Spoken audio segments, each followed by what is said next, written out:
Here are my 4 top tips to becoming fluent in a foreign language. By the way, I'm building a new kind of language app called Fluency where you can have conversations with an AI bot that talks to you just like a real person would in the foreign language that you're learning.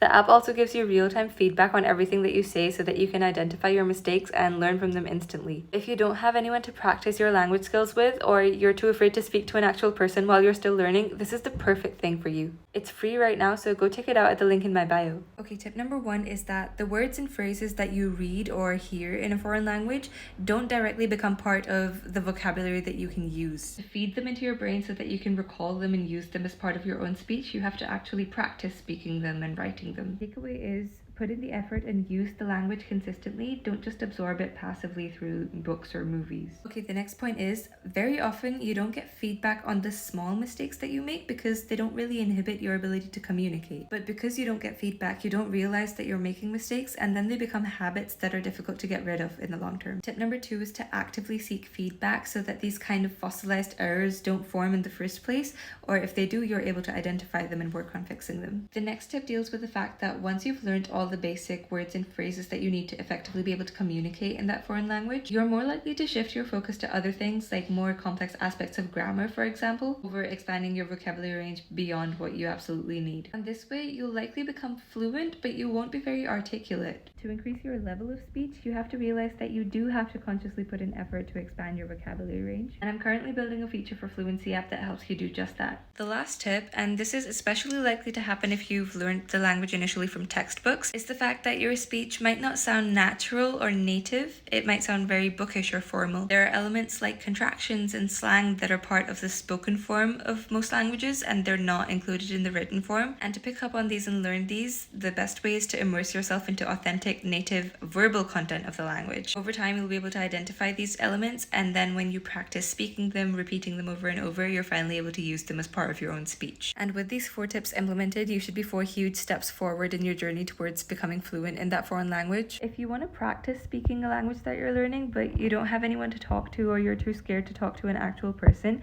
check out my new language app, Fluency. In the app, you can have conversations with an AI bot that talks to you just like a person would in the language that you're learning. Meanwhile, the app also gives you real-time feedback on everything that you say so that you can identify your mistakes and learn from them instantly. It's free right now, so go check it out at the link in my bio.